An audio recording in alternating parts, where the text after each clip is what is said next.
Hello, and welcome to Ask Her.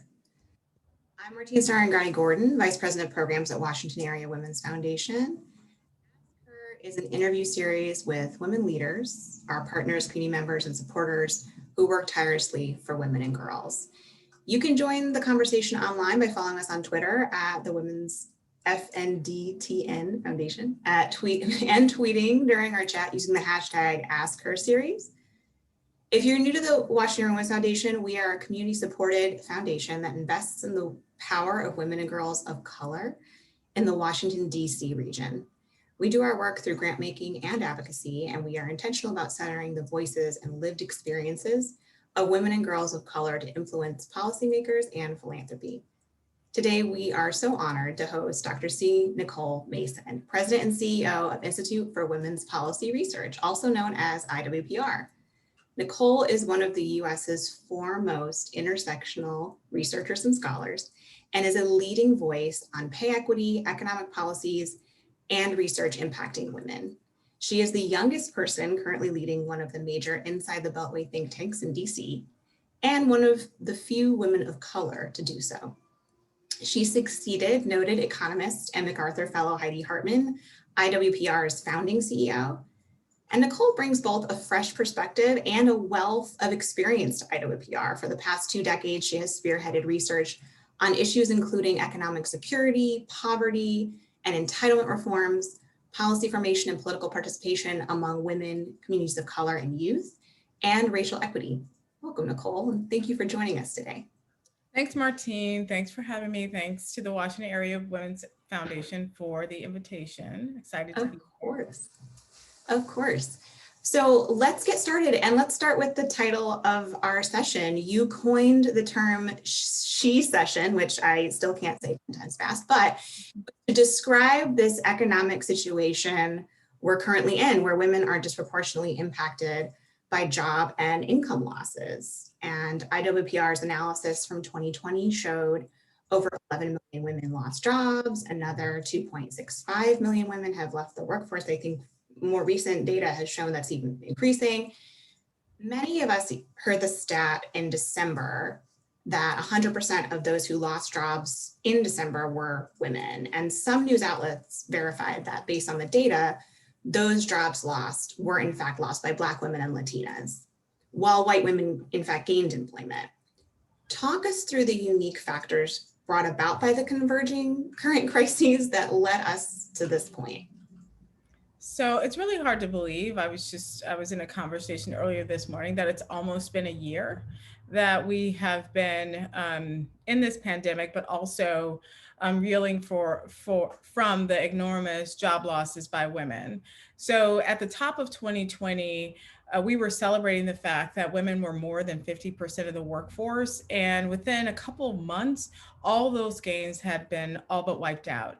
And when we look at the reasons why, I think it's twofold. The first reason is that women were overrepresented in the hardest hit sectors, so service, leisure, hospitality, education, healthcare, and those were the sectors that were hit hardest when stay-at-home orders were implemented.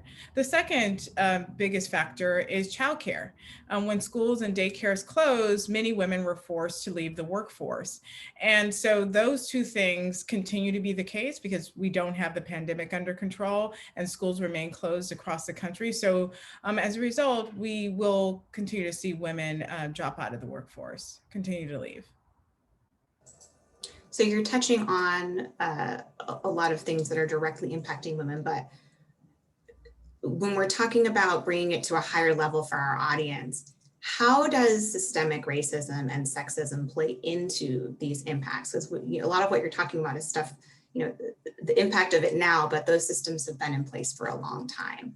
So I think that's a really good point, Martine. So, and I know that you asked me to define the shecession, and so I wanted to go ahead and do that for people. So the shecession is just about describing the disproportionate impact of job and income losses on women. So in 2008, a lot of most, if not all, the job losses were by men. In the production and manufacturing sectors. And this time, the job losses have mainly been disproportionately borne by women. And I want to also make the point that this is very historic. There's not been another time in US history where during the Great Recession, the Great Depression, that income and job losses have disproportionately impacted women. But then when we do go a little bit deeper, we understand that it's impacting different groups of women differently. So women of color, Black and Latina women, have been disproportionately harmed by the economic downturn, mainly because together they represent 26 to 28% of those who are in the service sector. So they are overrepresented in the service sector, and more likely than other groups of women to be employed in lower wage jobs. So I want to be very clear, only a small portion of women are able to work from home. And so many women who have lost their jobs are frontline workers, or they are employed in sectors where in order to get paid, you have to show up to work. And so that's really harmful, because you can't both be at work at a physical location and then also be managing homeschool virtual learning with your children at home.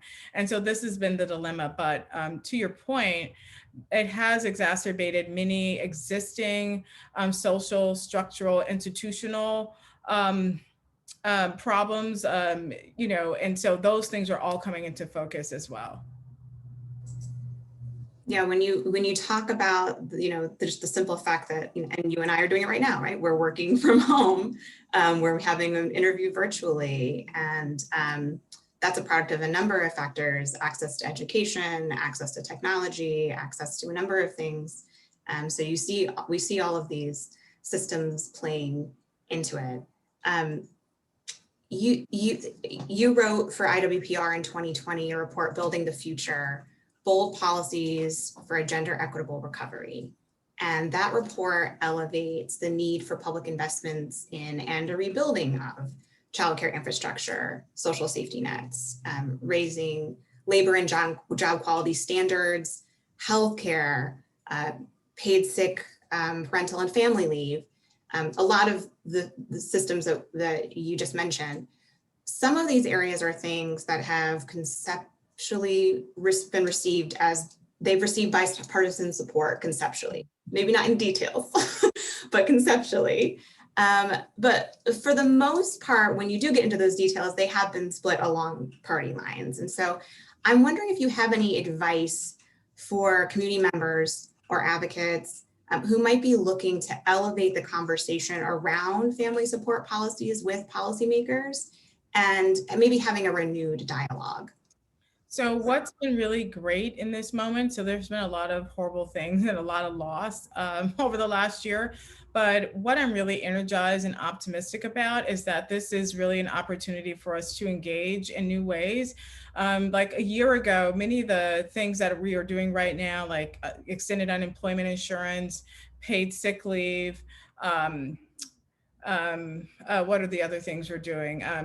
In economic impact payments, all those things were considered crazy talk a year ago. And now they're on the table and a part of the discussion, and even thinking about, okay, how do we build a stronger care infrastructure? How do we make sure that not only do we raise the minimum wage, but we make sure those jobs are quality jobs? Those are all conversations that are happening now.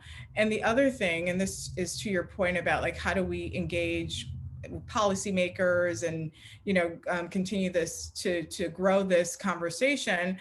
For the first time, I think we have women talking about their experiences both in the workforce and at home, and not feeling ashamed about it. So internalizing it and thinking about it as an individual problem. Now we see that it's a structural and institutional problem, and that needs a collective response through policy. And so you have corporate moms who are experiencing, are struggling. And then you also have frontline worker moms who are also struggling, but there's a common theme running through all those experiences. And so I'm excited because for the first time, we have a big mass of women having the same conversation at the same time. And so I really feel like we can move some real critical change, critical policies, and not just incremental I think that we can really talk about reimagining systems and structures that work for women and families, and even transforming our workplaces, because to be honest, those haven't been working for women either. So, that's what I'm really excited about. You mentioned these through threads, like there are obviously women, as we mentioned, that are disproportionately impacted right now. But one of those through threads is, for many women, is childcare access, and care access in general. And that's, childcare and early education is one of the major investments of the Women's Foundation here locally. And with our partners on the Early Care Education Funders Collaborative, we actually have a particular focus on the early education workforce, as you know. So the three priorities in the Building the Future report related to childcare, I'm going to summarize, which won't do it justice, but in summary, universal availability and access, improvement of program quality through standards and coordination, and increased compensation for early care educators.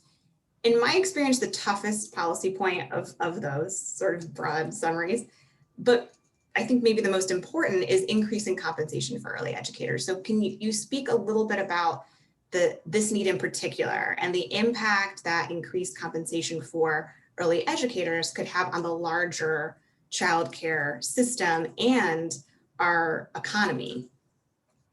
So that's a really good question. And actually, and thinking it through this recommendation, I have to say some of the work that I did with you at the foundation was really critical. And like, we have to make sure that we're talking about quality, we're talking about compensation as well, and making sure that that's a part of the conversation.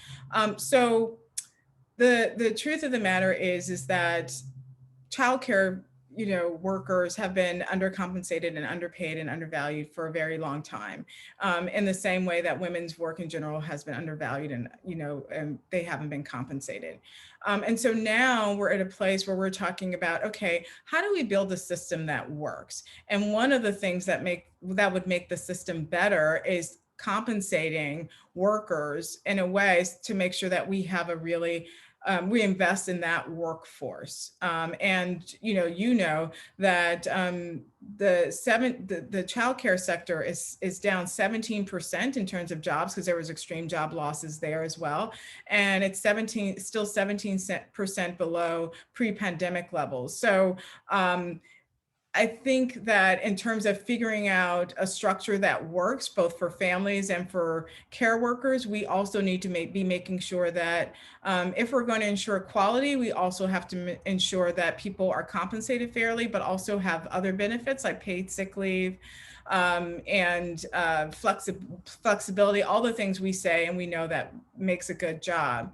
And one of the things we're advocating for is a type of universal childcare system, where no family pays more than 7 to 10% of their income on care, which, when we talk about the link between what that means for a family or woman's economic security, it's really huge, because we know that families can spend up to 30% of their income on care. So what does it mean to have that, 25% of that income or, more in your pocket to do other things with, for housing, for food, for investing in the future? And so we just, again, are trying to think bold and imaginatively about, like, what would really make the difference for women, instead of saying, oh, okay, well, we want to do some short-term fixes, and but how do we fix the system for good for families? I think is the question that we're trying to ask. I'm just going to add a local stat on top of your 20% of a family's income on care, which we think about it is huge in and of itself. And locally, care, DC in particular, but this jurisdiction is one of the highest costs of childcare in particular in this region. And so one of the stats that we talk about a lot at the Women's Foundation is that for a single mother to afford infant care, for example, based on her likely salary, it can be anywhere up to 80% of her income. And like, that's just, she can't work, right? It's just not going to work. So yeah, I want to pull a little bit on this job creation thread too, though, because you talked earlier about how we're in an unprecedented time. You know, in 2008, mostly job loss in sectors that were predominantly male, right? Mostly male. And now we're in the reverse situation. And so when we're talking about job creation efforts, either that have been historically done or maybe who, you know, local or national policy makers are discussing right now, what industries have been focused on previously? Do you have any concerns about our way to pivot in this situation to really help with maybe different sectors and different job losses than have been in previous recessions? So in 2008, in 2008, Obama introduced the American Recovery and Reinvestment Act, and a lot of the job creation efforts were in sectors like production, manufacturing, construction, and those sectors were not where women were, and for a lot at the time, people of color. And so this time around, I do think we need to be smarter so that we can ensure an more equitable recovery. So in focusing on those sectors that have been most impacted, the ones where we see the most job losses, and that's the service sector, education, healthcare services. And those are the sectors where we know women of color are. So concentrating and focusing on those sectors is going to be really key. The second thing, before I say that, and there's a lot of talk about focusing on infrastructure, you know, that's the go-to job thing, like build some roads and blah, blah, blah. But that's not, again, the infrastructure is fine, but infrastructure like care, infrastructure like healthcare is the kind of infrastructure job creation we need in this moment. And the second thing I would say in terms of job creation is that we know that some of the jobs that have been lost, maybe millions of them, are not coming back. There's not going to be a one-for-one replacement for those jobs that we've lost. So some women will have to re-enter new sectors altogether. And so they're going to need training, education, reskilling. And so in addition to job creation, funds for job creation, we need to set aside funds for education and training so that women, again, can enter new sectors and new careers altogether. There's a question in the chat that I think, you know, is relevant.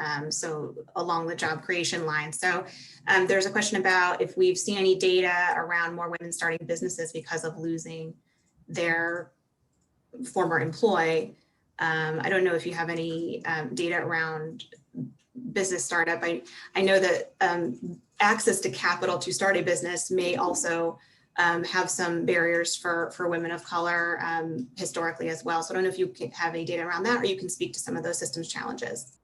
So Heidi, I think that's a really good question. So before the pandemic, women were more than 50% of small business owners or like startups, and, you know, Black women, you know, have in the last few years been leading the charge around new businesses. And partly before the pandemic, that was because of the pay gap, right? So to make up for the pay gap, women started businesses. But one of the things in this moment is that one of the things that fuels small businesses are people with full-time jobs, right? So like, if you're going to employ a housekeeper, you're paying them out of your salary job money. When you are spending, you know, when you are tapping into a small business, you're using your disposable income. So when that disposable income disappears, then that dries up the pipeline for those other small businesses that we might support through our earned, you know, income. So that's the challenge of starting businesses in this moment for people, because, you know, people have to feel comfortable and confident in spending money, especially disposable income in this moment. And women were already not confident in the economy before the pandemic. And so holding on to the little money they do have is a priority. And, you know, to keep those small businesses afloat, you know, we saw the Paycheck Protection Program. But again, that support missed a lot of small businesses because they were unbanked because of lack of access to capital. And so it's a very nuanced issue. I'm going to go to another question in the chat because I think, well, I mean, it's all relevant, right? But along the same issue of sort of job access and sort of systemic racism and systemic sexism in their roles, there's a question related to for women of color who aren't families. You and I just talked a lot about childcare in the last question before. What role that racism and sexism might play for those who lost their employ, but childcare was not a factor, or left the workforce, but childcare was not a factor. And I don't have the exact stat off the top of my head, but I have been reading that in addition to women losing jobs and access to, and having higher rates of unemployment right now, youth are the next youth are that next group. And obviously there are youth that are parents, but paid leave, a lot of these other factors. How does racism and sexism play into those other types of supports and access to employment? So thanks, Yvonne. That's a really good question. So again, Martine, to your point, between 26 and 30% of all young people are unemployed in this moment. And a lot of them are, workers who are young people who are disconnected, either out of school or without a job, or another group of young people are people who just left college and are searching for jobs, or who were laid off because they were last to get a job. And if you're making cuts in your employer, you keep people who you feel can do 2 or 3 jobs or have been there a long time. And to your point about racism and sexism, I was in a conversation yesterday and they were asking me, like, what do you think this is? Like, why do you think this is happening? And I was going around and trying to like pontificate about, the economy. And I said, it's actually just basic racism and patriarchy. It's like, we can just take the shortcut and just call it what it is. And so that is definitely influencing the experiences of women in the workforce, and also occupational segmentation. So there is not one sector, whether it's dominated by women, that women out earn men. So whenever women are concentrated in a sector, the wages are, repressed or go down. And so that is racism and sexism together. And so when you look at the sectors that have been hardest hit, they're all sectors that have been that are dominated by women. Lower wage jobs, no benefits, no job security, and that is historic systemic racism and sexism. I want to talk solutions too, and we're going to get back to the questions from our audience in a second. But IWPR recently co-launched the Unstoppable Together campaign, and we'll be partnering on a virtual summit on February 24th. Can you share a bit about the campaign and the summit and its role in hopefully turning back the shecession? Yeah, so thank you. So IWPR has partnered with global beauty brand No7 and women leaders from across the country on the Unstoppable Together campaign, which is aimed at getting women back to work through education, resources, and other tools. And one of the biggest tools is the Unstoppable Together Summit that'll be held on February 24th.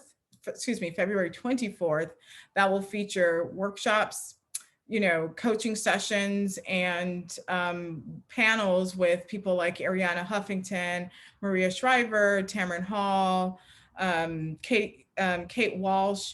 And it's an opportunity to bring women together who have lost their jobs, on the brink of losing their jobs, or just thinking about resetting or entering a new sector altogether, to share their experiences and, get resources. One of the things that has been really great, again, I try to stay positive or think about like what's happening here, is that like, many of us were not talking about our struggles, out loud. We would talk to our friends, or we would say, gosh, this is hard. But now we are talking about them as a collective. And so creating and having that space to say, this is what's happening for me. Like, what do you think? And how how might we move through it? I think is, great and extraordinary in this moment. And so the job summit, which is free, virtual, you can attend in your yoga pants. You don't even have to dress up. Maybe if you want to put a top on from the waist up, it's up to you. But you can just log on and, be connected to a community of women who really care about, the impact the pandemic and the downturn has had on women. That's great. And it sounds like it's accessible and there'll be content for folks regardless of the industry in which they are skilled or they've previously worked. Yeah, Great. I think so. Yep. It's gonna be great. So we've talked a lot about policy solutions, and that's sort of where your work mostly lives. But Katie has a question about the role of businesses and employers. And she asks if there are companies that stand out as leaders or laggards, or corporate practices that are part of the problem that you think could be amplified. So Katie, I think I'm always talking about, like, I believe in the power of public policy, like federal level, state level. But to be honest, that's a little bit slow moving. And these people at the federal level are like fighting like cats and dogs. So you really can't, it's kind of hard to push through these big things. So in the absence of that, or until that happens, I think that businesses and the private sector have a really critical role to play, because women are working now. Women are trying to re-enter the workforce now. And so they're not applying some are applying to the federal government for a job, but many are applying to local businesses or companies. And so companies definitely, we should be talking about them in the same way we're talking about these big deal policy solutions. When beauty brand number 7 is a company that has a long tradition of supporting women who have stepped up to the plate and, doing this campaign. But I was in a conversation with Bank of America yesterday or the other day, and we're talking about just this thing, like, what are you doing as a company? And turns out Bank of America has been giving its employees $500, no questions asked, a week for childcare. Right? That's pretty huge. And JP Morgan Chase has expanded its childcare program, or, benefits for families. And, Levi Strauss, prompted by the conversation about paid sick leave, instituted a new paid sick leave policy. So there are some companies that are stepping up to the plate. And I think some, these private companies can be models for, what other companies and businesses should and could be doing to support working women. I'm playing, this is just a Martine question, playing off of that though. You mentioned the direct cash assistance for childcare. Have you heard any creative paid leave changes lately from ideas or things that you've seen actually come into play? I mean, locally, the jurisdictions in the region don't consistently require employers to offer paid leave, and so some of our jurisdictions in the area do, and some don't. And it's been clearly a big problem for a long time, struggles for families for a long time. But in this moment, I think people have really started raising the alarm. People, I think, again, now is an opportunity that I don't think we would have had several months ago, to really start saying, I think somebody used the word accountability or laggards, or, saying, if you're not offering paid sick leave to families, then, it's not a good, like, we need to be leading. It's a question about values. It's these other questions. And I think now, more than before, we have the space, the public square, to talk more about, like, well, what happens when, Washington, D.C. has a paid sick leave policy, but I don't know if Montgomery County has one. But What happens? Virginia as a state doesn't statewide have one in Virginia.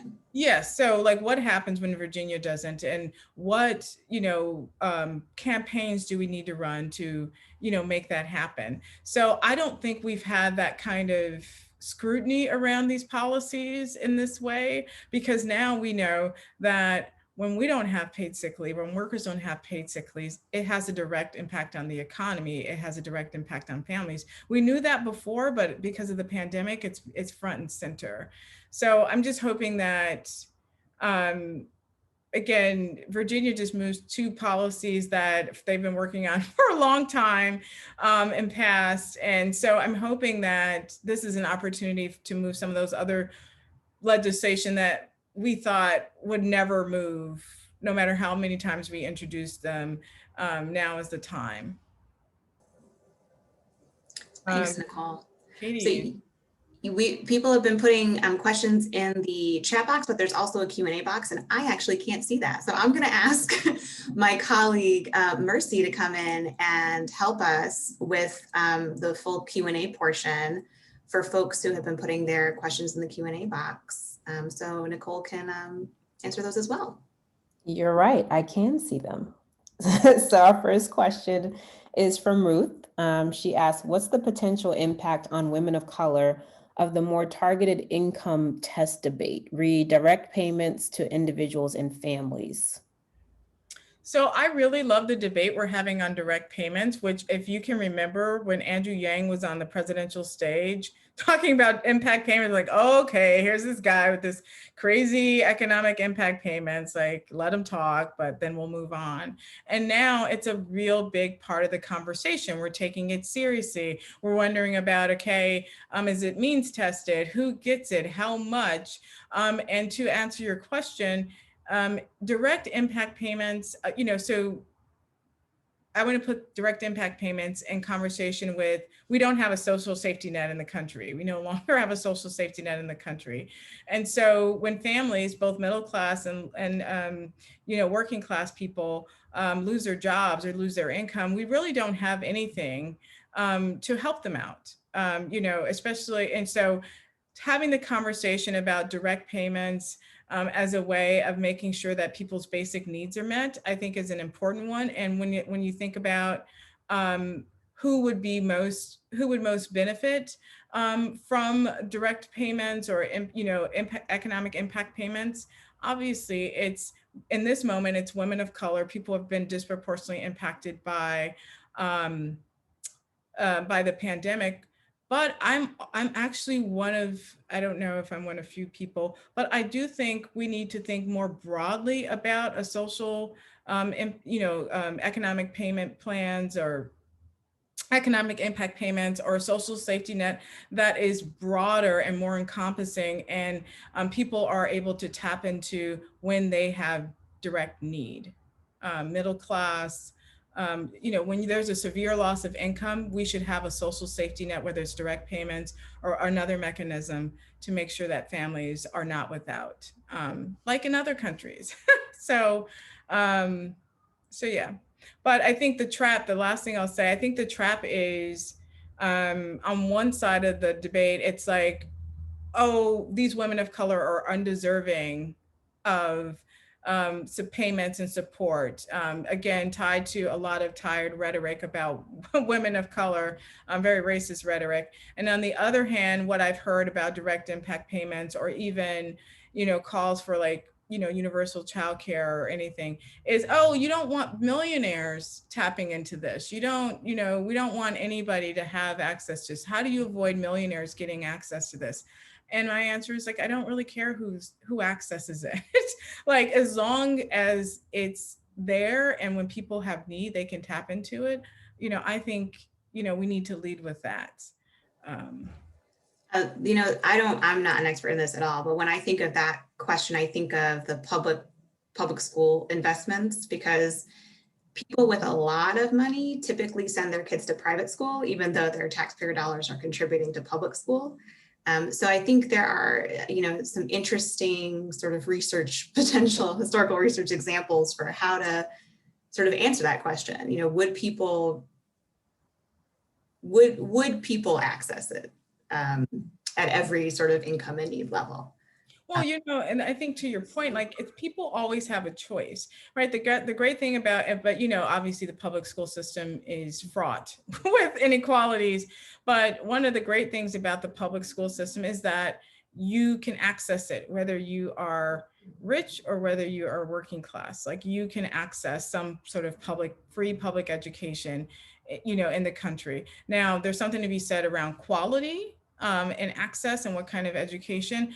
But, framing, I think, childcare as a public good in the same way. And I was telling someone, I said, well, you don't ask someone to, like, if you're going to the Grand Canyon, rich people don't pay a different price to access the Grand Canyon. Everybody pays the same price, but it also makes it accessible, but it also makes sure that people feel invested in it instead of, so anyway, that's another, thing. But in this moment, to our discussion, I think it's a moment for us to really think about these things, really big ways, and avoid the red herrings and the traps of these conversations. Marcy, do we have another question in the Q&A box before we go back to the chat box? We do. A question from Shannon. You mentioned that some occupations dominated by women will shrink and women workers will need retraining. Which occupations are vulnerable to this? I've tended to think that the care, education, and health sectors are less vulnerable to offshoring and technology, so the goal is to make job quality and compensation better for these. So Shannon, that's a really good question. So the issue with some of the sectors that we've seen the most job losses, so education, the care sector, service sector, is that when stay-at-home orders were implemented, that means people didn't go to work. And daycare is closed. So if I have a daycare and it's closed because of stay-home orders and parents aren't sending their kids, I have to lay off my workforce, right? And we know that, for example, in care, they're already operating on very thin margins. And the same thing with the restaurant and service industries. Like, restaurants may open, but because people are not coming in the same way because of the pandemic, they're not fully staffed in the same way.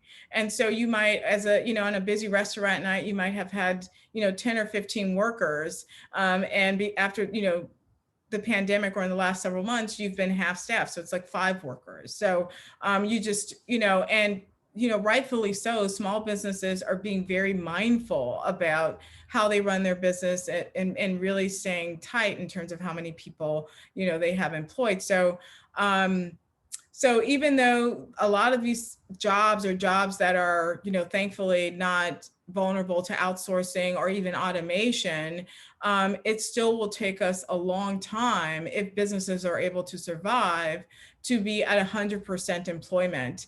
And I'll just take an example of a woman who was an acupuncturist, right? So she's been an acupuncturist and enjoyed a really great,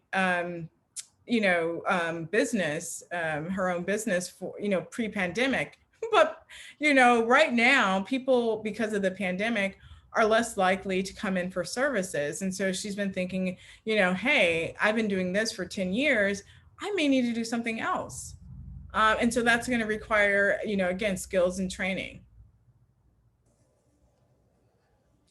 So Jessica makes a point in the chat about the administrative burden and the impacts on women. She puts the example of TANF, accessing childcare subsidies, access to, WIC benefits, things like all of that kind of stuff.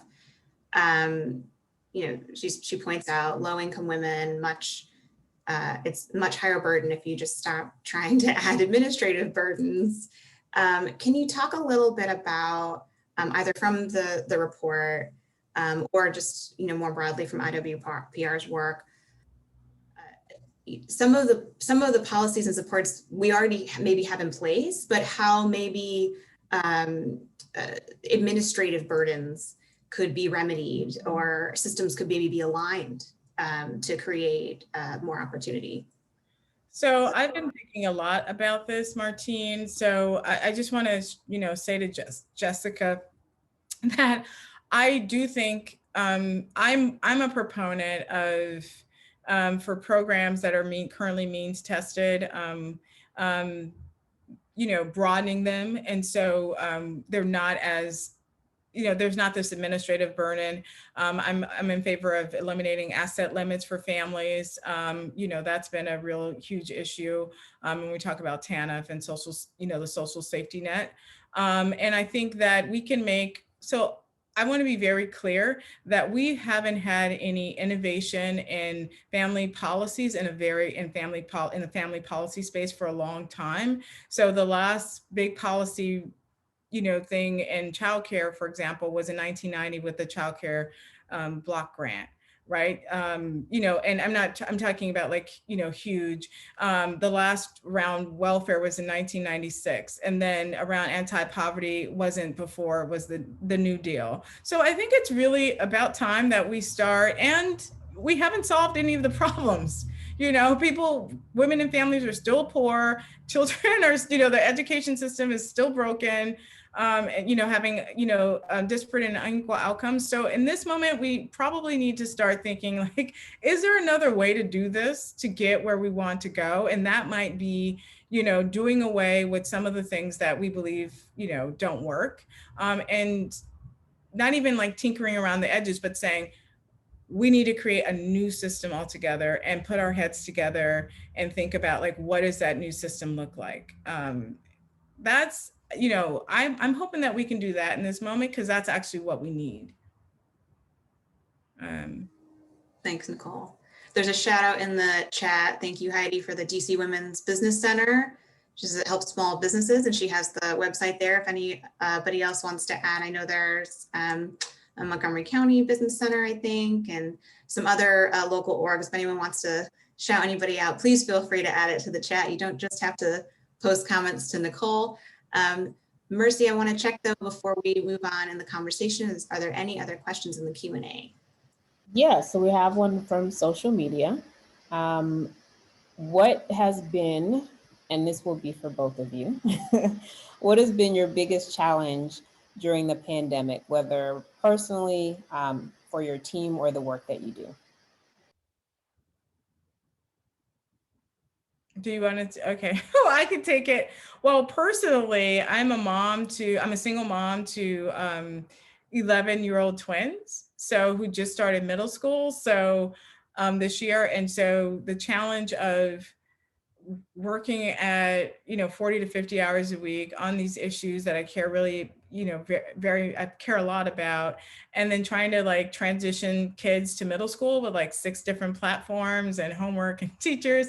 They were flunking out, I have to say, at the beginning of the school year. So that was personally really tough. Work-wise, I think it's the toughest thing for me related to work is not being with my colleagues and not being in the same space and being able to collaborate and just do the things. I mean, I even take for granted our little lunch gatherings for birthdays, or I want those back, or just going and popping into someone's office. So I think what I'm missing in general is that connection. And frankly, my kids are ready to go back to school, but frankly, I'm ready for them to go. So that's for me. I mean, I'd echo that. I mean, I sort of said earlier too, in the context of another question, that Nicole and I are both sitting here working virtually from home, and so we're not necessarily feeling the economic pain in the same way that other women might be right now. I have 2 young children. I am the primary income earner in my household, and my household income did end up going down during this time. Overall, I will just share that. And I don't share that because it's, a pity party. I share that because, you're trying to balance, if a childcare provider is even open, and the exorbitant cost of care, we don't qualify for subsidies, nor should we, right? But we don't, and so care is expensive. And then, wait lists that were already existent, become longer, and you can't find anybody to watch your kids. And Jessica also noted in the chat the disproportionate women's who are fields that are disproportionately have women employees, right? And she gave the example of childcare and house cleaners, and I would add grocery store clerks. I don't know if they're disproportionately women, but there's a lot of women who are grocery clerks, and not being prioritized for vaccines, right? And so then I'm already in this space, but I have parents of my children's friends' parents texting me saying, how do I, call the mayor about childcare vaccines?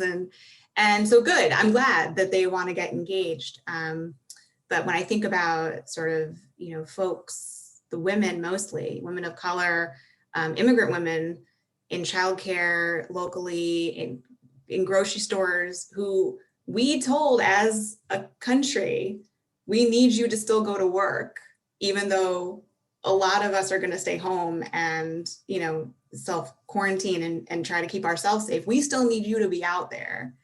And now as a country, we're telling them, you're not going to be up there with healthcare workers to get vaccinated. Sorry. So I think, on a personal front, I have childcare issues. I have all this stuff. But professional so quickly becomes personal, right? You look at these other women and you're like, that could easily be me.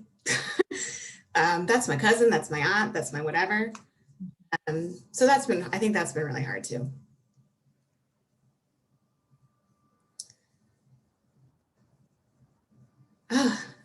Sorry to end it on a sad note. Nicole, what have you been doing to, keep your spirits up? Keep my spirits up. Well, let me tell you something. Things are going down all around us, and it's what it is. But I'm actually super energized by this moment. I feel very, like you said, Martine, very grateful to be able to work from home and to do this work. And so I'm leaning into this moment and using the resources, the power that I have to create a larger narrative about who's most impacted, centering, women and girls of color in these conversations. That's been really very important to me. And again, Jessica, I think your point is well taken about, who are we prioritizing, even in the moment when we're talking about vaccines, like, which is a larger question still tied to both race, class, and gender, I, would argue. You see there's flowers in the back, there. So like, I still, because I don't see a lot of people, but when I go to the grocery store, I'll get some fresh flowers just to remind myself, to just be, it just brightens things up for me. I'm really, again, some people are doing a lot of different things, but in this moment, I'm really plugged into the work and have my, rolling up my sleeves so that I can really, this is a once in a lifetime opportunity, I think. When we look back on this historically, it's going to remind us of like the 1970s, or, when, there's a lot of racial upheaval, there are a lot of changes in thinking, or even before that. I mean, it's going to be, it's a historic moment, I think, that we're in. So. I too am a fan of flowers. And they look very lovely behind you. So I appreciate, sometimes it is a combo of the little things with the bigger things. Appreciate that. Mercy, do we have another, I think we have a question about the local birth to 3? We do. So Destiny asks, do you all support fully funding birth to 3 law?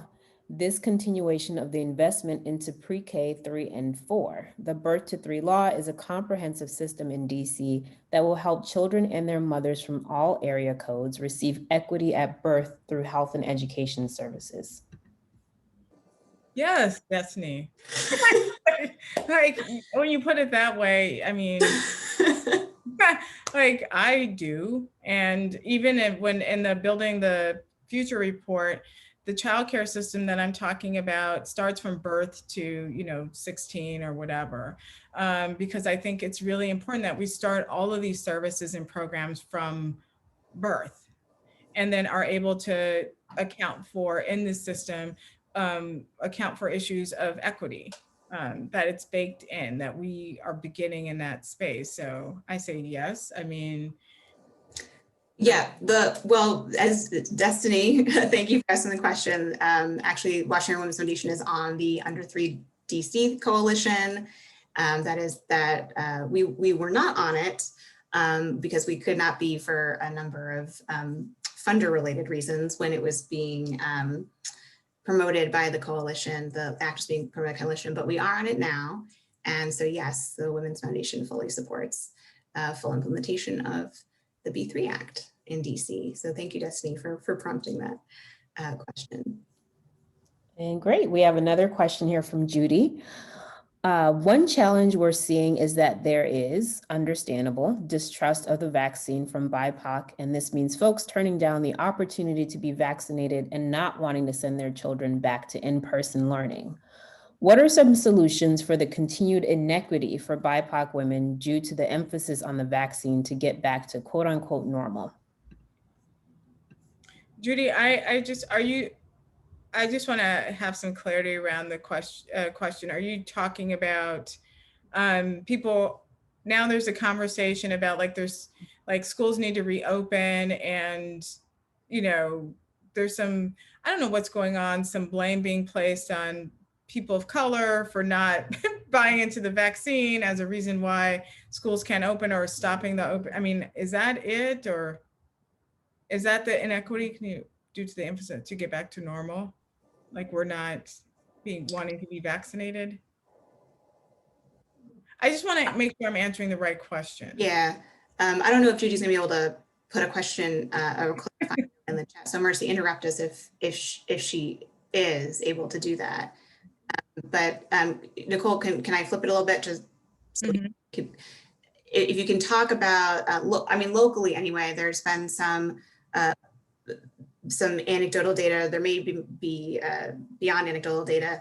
I just haven't seen it yet. That sort of the wealthier areas of DC, the wider areas of DC, have been pushing government DCPS to reopen, whereas the east side of the city has been saying, we're dying at higher rates, we're getting COVID at higher rates.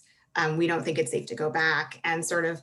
But then also, I think Ward 8 residents have been vaccinated at something like 1% of Ward 8 residents have been vaccinated, whereas Ward 3 have been something like, some higher rate of the vaccines have gone to Ward 3 than Ward 1. So there's this play on probably systems and access to the vaccine. But how could, to the extent that you're aware, mistrust, medical mistrust, and in the Black community and other communities of color, how might that need to be an issue that needs to be addressed for our economy to I think we need to let communities lead. We need to let communities lead the conversation around, school reopening, around vaccine, and continue, be in conversation about what's going on. There are a lot of reasons in terms of people's distrust in terms of the vaccine, but also being a little bit slower to returning to wanting to return to school. And I think we need to honor that. And I think the overemphasis, there's all this panic around kids are falling behind, all of this, all of these other things that are not about making sure people feel safe, healthy, and feel comfortable transitioning back. For myself, for a lot of reasons, but I think about if you haven't figured out how to open schools safely and make sure that teachers are vaccinated and people feel safe, then you might as well keep them closed until you figure that out, because there's nothing worse. One of the biggest things in terms of women returning to work is the unpredictability and certainty in terms of being able to look for a job and sustain employment. So if you open up the schools and you have to close 2 weeks later, that is going to have a direct impact on women who have fallen out of the workforce, and their schedules. So I do think at the end of the day, Judy, that we need to follow the lead of communities. And I hate that people who are not feeling trepidatious about returning to school need to be a little bit more community focused rather than self-focused, and really look beyond themselves and their direct experiences with COVID and what's happening. Thanks, Nicole. And Judy, if that was not the question that you were trying to ask, please feel free to send us an email after, and we're happy to engage with you directly. We are almost at time now. So I just want to highlight before I go into closing that Dr. Dean from Bright Beginnings mentions that she's in Ward 8, and to our point about vaccines, she says her chief of staff is literally standing in line in Ward 8 at the vaccination location, and 9 people are in line, all white, including her. And so that's a local early education program that they're getting their vaccines. And the vaccination center happens to be in Ward 8, but everybody in line is white. And so we know the demographics of Ward 8 are such that that's kind of unusual. Anyway, that's for another day, another conversation. But just want to highlight it there. I know there's another question in the chat. Unfortunately, we'll have to follow up with you offline to get to it. I know this is a really hot topic, and we really appreciate everyone's engagement with us, with Nicole. Nicole, thank you so much. Love talking about this. This is a meaty convo. We could have gone on for hours. I know the audience wants to keep going with you. We're just so appreciative. It's so needed for us to have conversations like this and with experts on as we all navigate the current climate and continue to center the voices and lived experiences of those impacted, and in this case, women and girls of color. For everyone today, you can stay in touch with the Women's Foundation and visit our website at thewomensfoundation.org. Nicole, how can folks engage with IWPR? You can engage with IWPR by visiting iwpr.org. There's so much good stuff on that site. But you could also, for those of you who are looking for resources and thinking about reskilling, or you can, I think the Unstoppable Together Job Summit on the 24th will be a really great opportunity to connect. And also visiting the website number7beauty.com/unstoppable has a lot of other resources. So you can register for the conference and the summit, and also be connected to other resources there. And for folks interested in the early care and education workforce sector locally in the DC metro region, you can absolutely reach out to the Women's Foundation. You can reach out to me. My email is on the website, and any of our members of our Early Care and Education Funders Collaborative. But thank you so much again, Nicole. Thank all of you in the audience for joining us today. This was amazing. Again, I hate to have to cut us off, but I appreciate you. Have a wonderful summit. Check it out, and we will see you at the next Ask Her. Bye.